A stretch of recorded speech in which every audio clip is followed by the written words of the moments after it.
akala mong pahinga mo na, pero hindi pa pala. Uy! So, ayan nga, kanina ay nag-iintay na lang ako makapag-pick up yung mga may order. So, syempre, hindi natin kailangan sayangin ng oras. Habang nag-aantay tayo, ay gumawa na rin ako ng mga order na money garland and money sash. At habang ako nga ay gumagawa na niyang mga pa-order na yan, bigla naman may nag-walk-in. Syempre, sino ba naman ako? Si Superwoman lang naman. So, ayun nga, sabi niya ay bukas na raw yung kasal nila at naghanap sila ng wedding bouquet.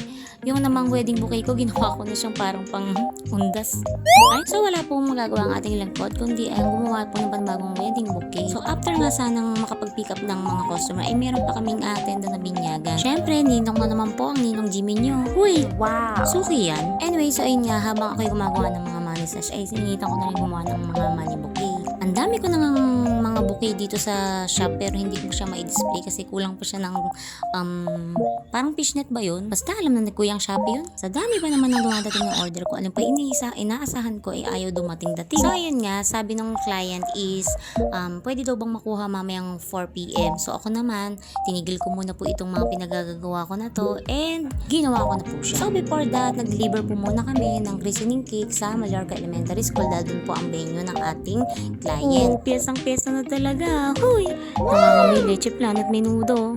Baka naman palit brownies Di ko na nga alam kung paano ko pinagkakasya yung oras ko, pero ang alam ko lang, time management lang talaga at dapat multitasker ka. So ayan nga po, malapit na po kami sa venue. Dito po sa Mallorca Elementary School ang venue ng ating client. So happy christening baby! Thank you so much po sa pag-order sis. So eto na nga po tayo, delivered safe and sound.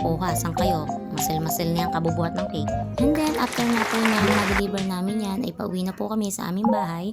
Ako po muna ay maiiwan sa aming tahanan upang gawin nga po yung wedding bouquet. Ang mister ko naman po ay umatendo sa simbahan para po sa binyag naman nga po ng ang anak ng aking pinsan na si Joanna. So bakit nga ba ako tumatanggap ng rush order? Aside from the money, nakikitain ko, hindi lang naman din po talaga yun yung focus ko.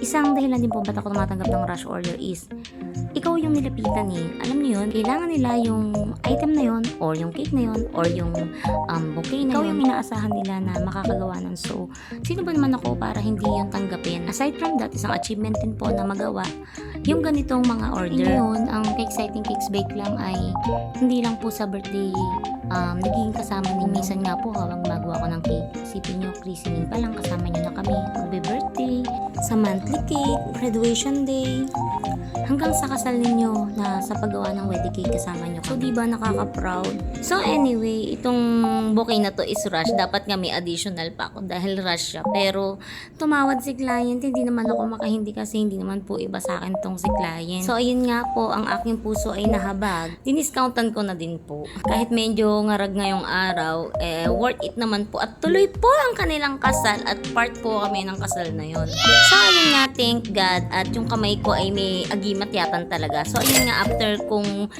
gumawa ng ilang petals, ay nakikain muna kami. Syempre naman. So, happy christening, baby! So, after ko nga po magpataba, magpakabusog at ilang picture taking, ay bumalik na po ako sa amin dahil kapitbahay lang naman po namin ang aking cousin. Ayan nga po, at tinuloy ko na po ang wedding bouquet na ang motif nga daw po ay gold and green. So ayun nga, feeling ko lugi talaga ako dito, pero nasa huli ang pagsisicharot. Anyway, ayan na po ang finished product. O diba, 1 hour in the making yarn. Saan ka nakakita, 1 hour lang ginawa. So ayun lang, thank you for watching. Thank you!